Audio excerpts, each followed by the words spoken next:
here's a question for you to start us off.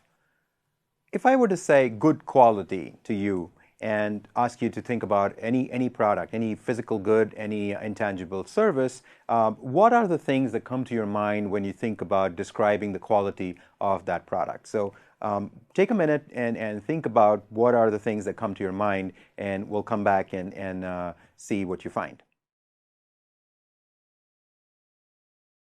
All right. So the kind of things that you probably came up with were it satisfies my needs. It's a product that satisfies my needs.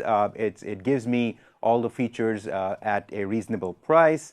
It gives me ability to use it for a long period of time. So durability. These are some of the things that you may have come up with. So here are some words that I thought of as I was doing the same thing.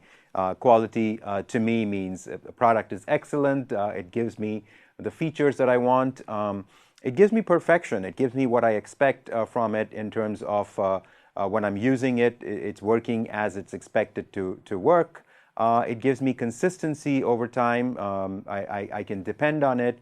A good quality could mean it exceeds expectations. So when you're talking about, for example, a service like going to a restaurant, good quality there means, oh, I was wowed by the service that I got there.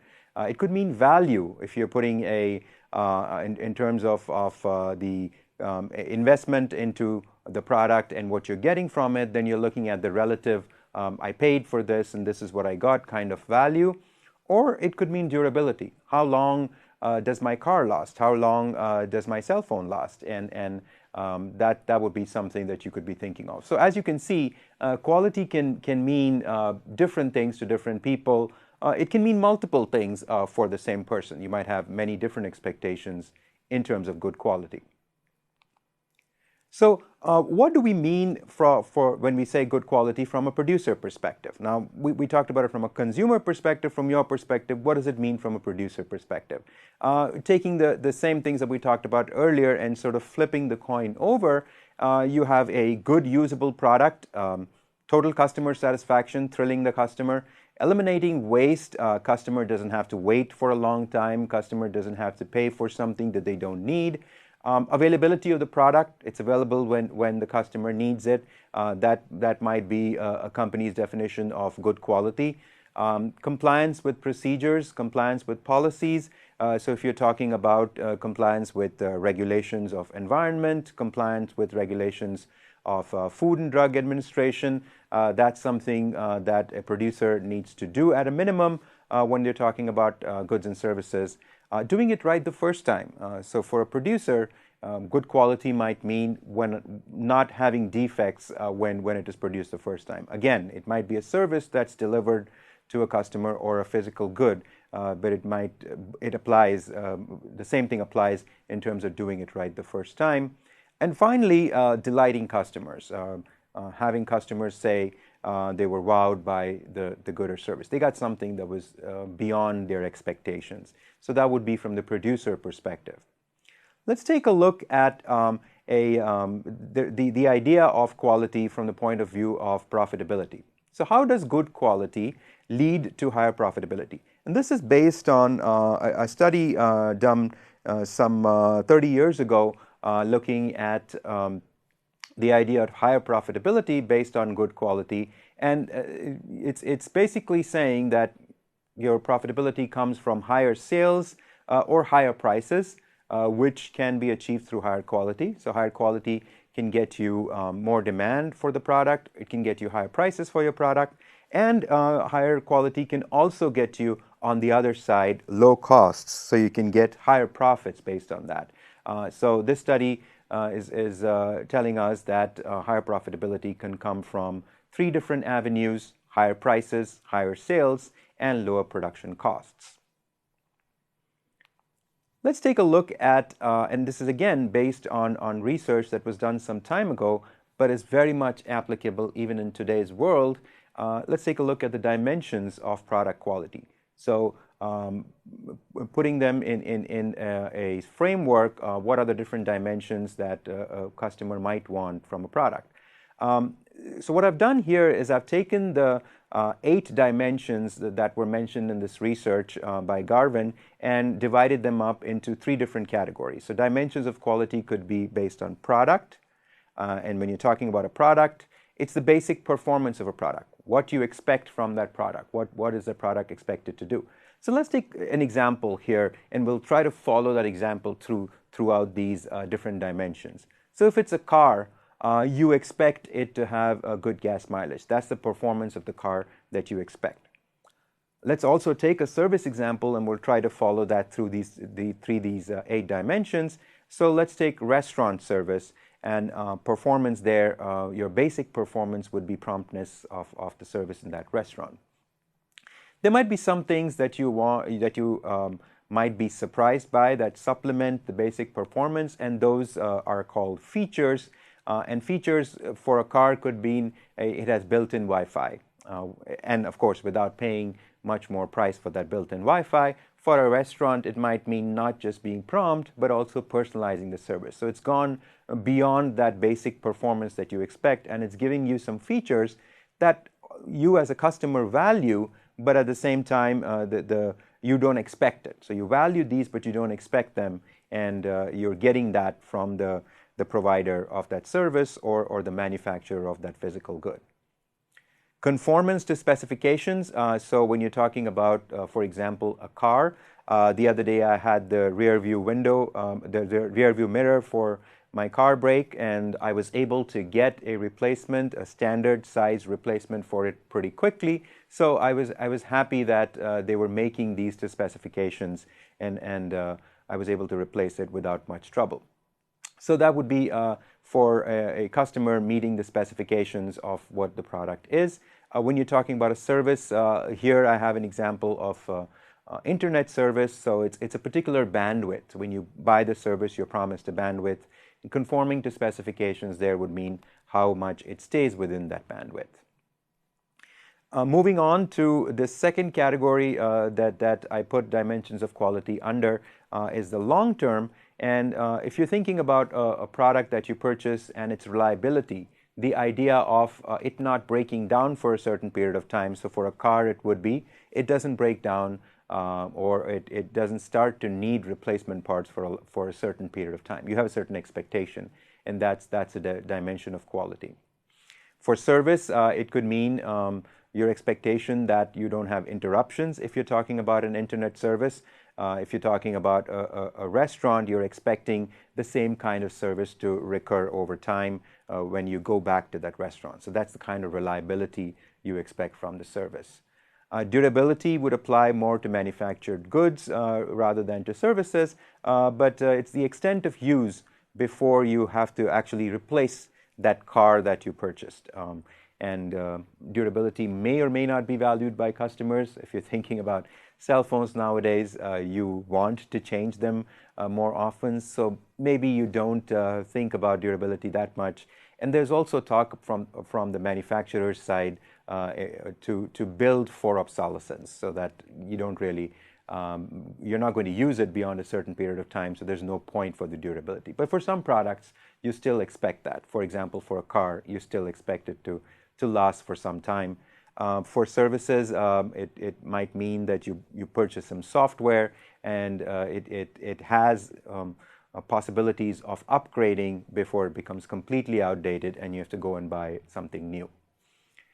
Again, another dimension of long-term quality that would apply more so to manufactured goods is the idea of serviceability, the idea that it can be repaired, or how easy it is to take it in for repairs, and then how easy it is for that dealership, for that car, to repair it for you.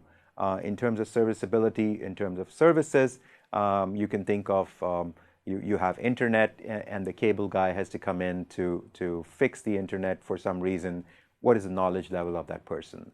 And that would be the serviceability aspect. So that's something that you expect in a longer term in terms of the quality of the goods and services. Finally, moving on to the last 2 dimensions that were given to us by this research, and I put them in the category of subjective aspects. So these would apply more to services than to manufactured goods. And the first one here is aesthetics. How do you feel when you use this product or service? So it may not have to do with the core product or service that you're purchasing, but what is the impression that you get? What is the perception that you get? And that brings us to the last category, which is perceived quality. So that would be the indirect cues to product quality. Now, what's different about these two categories are they are going to be, as the name suggests, subjective. Different customers will have different expectations for sure about what they expect to feel or how much they would be willing to pay for something like what they expect to smell in a coffee shop, and how much they would be willing to pay for the fact that when they go to a car service place, that they have a good service place where they can relax and use the internet, as well as even watch how their car is being worked on, and how much do they value that. In terms of perceived quality, you also want to think about indirect cues, which means that they don't even have to do anything with the actual service that you're purchasing. So for example, when you go to a nurse or a physician to get some treatment done, when you walk out of there, you probably do not have much of an idea if your problem has been completely resolved, right? You are relying on things like the manner in which you were talked to. You're relying on the fact that when you were waiting there, the atmosphere was good, that the waiting room was nice and brightly lit, they had fresh plants in there, and things like that. And that is what is going to affect your perception of that service experience. So it's indirect cues that you're relying on. So here you can see that based on some research that was done some time ago, you could go through and think about different aspects of quality in a systematic way. This next thing that we have, this next model that we're looking at here is called the gap model, and this applies more to service quality. So what do we have here? We have three different aspects that are being reflected over here. One is the aspect of management perception. One is the aspect of what does the employee see based on what management is telling them and what customers are telling them. And finally, we have the customer. And then you have the horizontal line going across, that's the line of visibility. So you have management, you have customers, and then you have employees. And this model talks about thinking about service quality from the point of view of filling 5 different gaps. So what are those 5 gaps? The first gap is the gap between management's perception of what customers expect and what is the customer's actual expected service quality. So what is the customer expecting versus what is management believing that the customer is expecting.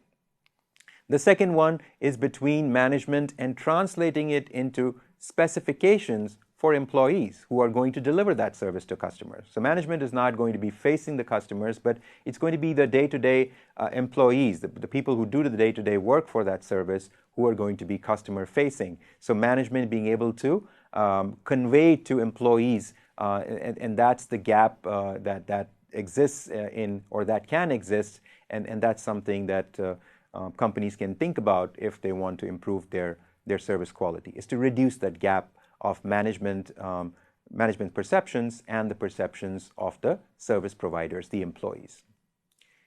Third gap is between the service service employees' perceptions and how they're actually able to deliver.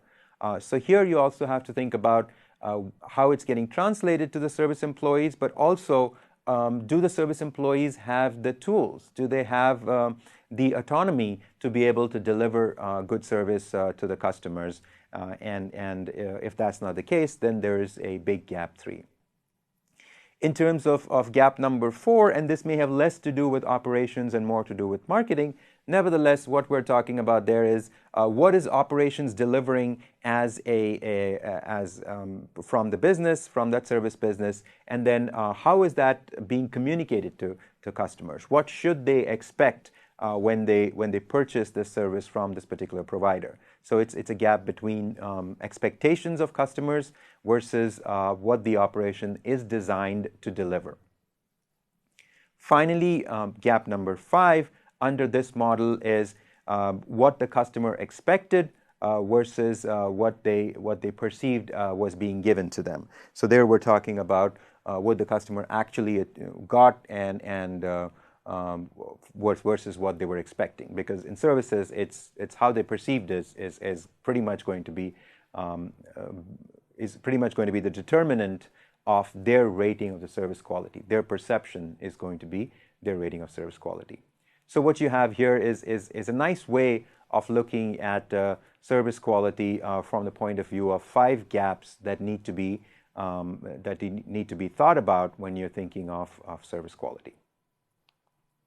So if we were to define quality, and Deming put it in a very nice way. Deming was a philosopher in quality management, and he was responsible in a big way for the quality movement in Japan as well as in the United States. So he put it in a nice way, and he said that it's difficult to define quality. It's difficult to pin down a definition of quality because you're talking about future needs of users. What are users going to want from this particular goods and services? And because it's difficult to define that, it's also difficult to measure that. It's also difficult to get employees to get encouraged to deliver that. So his point of view was that it's going to be a difficult task to define quality. However, we do have a nice definition of quality that I'd like to close with, and that's based on another quality philosopher named Joseph Juran. And Joseph Juran's approach to quality is one that we can use from the customer's perspective, from the consumer's perspective, as well as from a producer's perspective, from the service provider's perspective, or whoever's producing, the company that's producing the physical goods, from their perspective as well. So what was his approach, or what did he give us? He said, well, it's fitness for purpose of or use. So it's whether it's fit for what the customer expects. So goods and services that fulfill customer requirements and fulfill them in the first shot, that they don't have to be repaired, that they're not defective, it's whatever the customer is expecting. And he made this even broader, in fact, made this even more generalizable, if that's a word, to make it generalized across different goods and services by saying that you also include internal process customers. So when you're talking about goods and services, you're talking about at each stage in the production cycle, in the supply chain, when you're talking about delivering goods and services. So he said include process customers as well in this definition.